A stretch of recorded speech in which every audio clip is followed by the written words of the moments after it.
I come to the floor today to really talk about the crisis that America is facing. And we really are facing two crises. We're facing a significant debt crisis, and we are facing a significant political leadership crisis. We need to deal with both, and we need to be sure that all things are on the table and all people are at the table trying to find sensible, pragmatic solutions to be able to move our country forward and stabilize our economy so that we can grow our economy. Now, I'm going to talk first about the debt crisis, then I'm going to talk about what we need to do to act like Americans. Mr. President, I'm for a more frugal government, and we have been voting on cuts in discretionary spending. I supported the ban on discretionary spending earmarks. You were a reformer in that area. I joined with you in that area. I also voted for 41 billion cuts in the continuing resolution. In April, I voted for 78 more billion in cuts. I wanted to avoid a Tea Party shutdown and work for this more frugal government. But now we have to lift the debt ceiling, and in order to do that, have a path forward on dealing with both deficit and debt.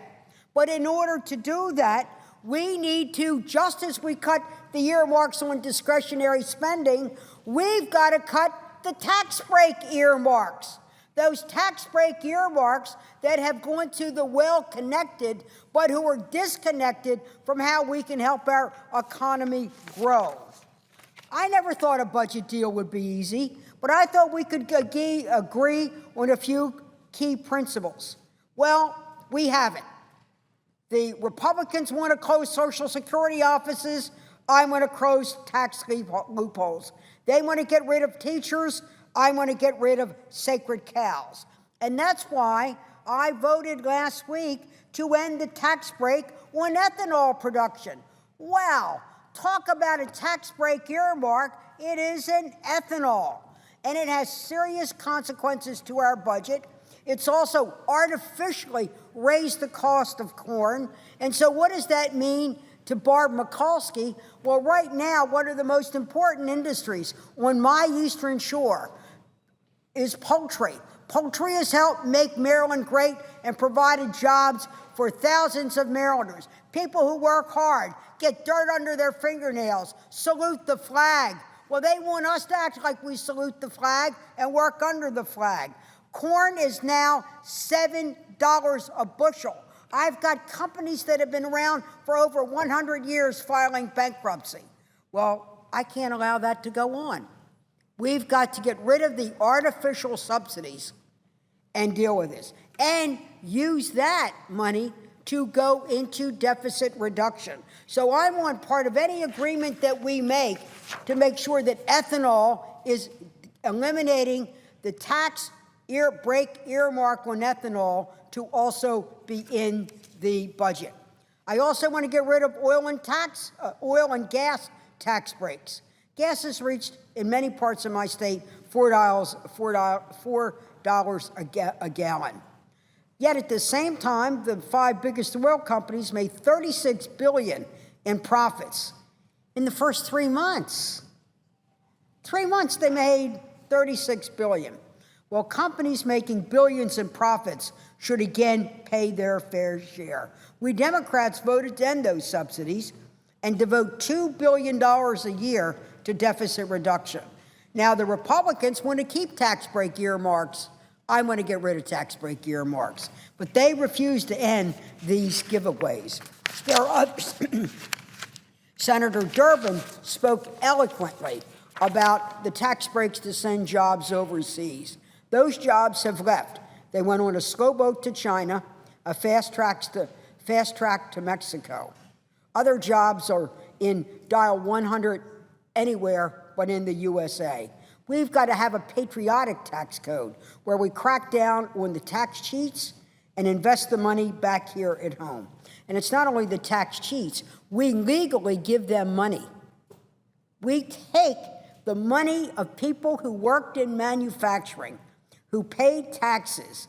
And when they paid those taxes, we give subsidies to send their jobs overseas. Wow. No wonder people were mad at Congress. They ought to be mad at Congress. But I worry about the consequence also of default. You know, Mr. President, when I go around Maryland, they don't understand what this means. They think when we raise the debt ceiling, that it's going to raise their interest rates on like their credit card, their student loan, their mortgage in some way, if they have a variable rate. Oh my gosh, it's just really something. We need to really make in plain English what this means. The fact that the United States of America might not pay its bills on August 3rd. This is frightening. It's frightening from the standpoint of national honor.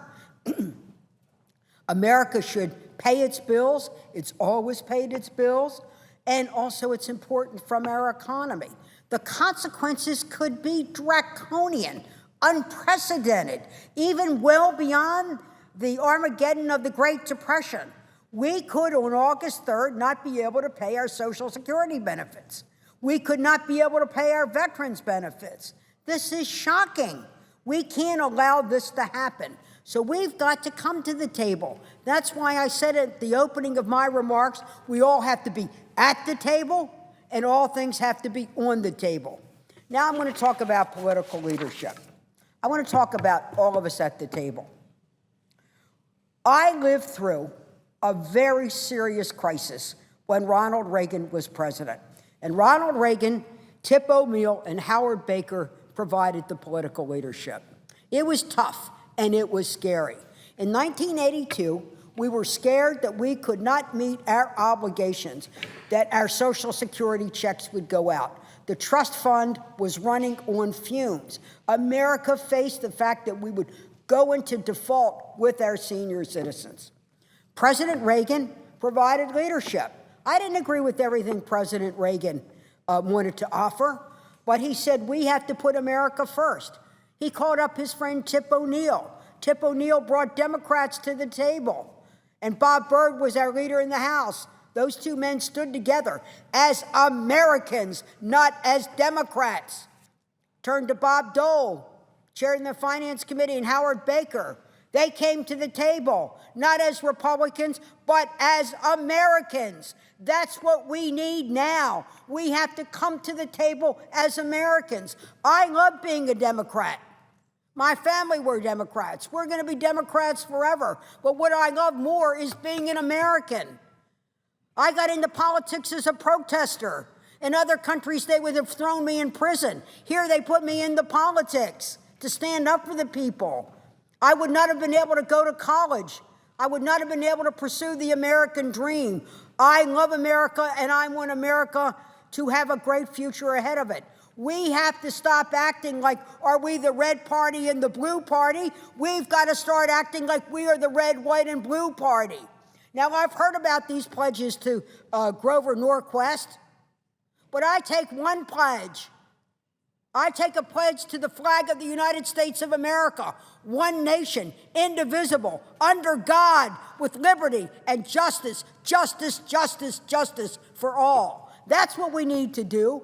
I take an oath, too. It's on the Constitution to protect and defend the people and the law that governs it.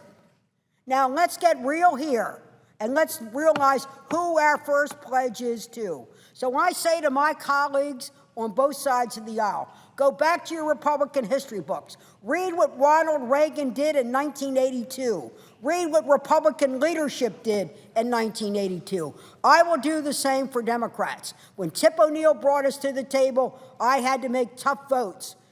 We drank strong medicine, but you know what? At the end of the day, we made our obligations. Seniors got their checks. We got the Social Security Trust Fund in there, and out of that crisis became a stronger economy and a better America. We can do it, but let's realize who we take our pledge to, and mine will always be, not to the Democratic Party, but to the United States of America. So let's be at the table and put all things on the table.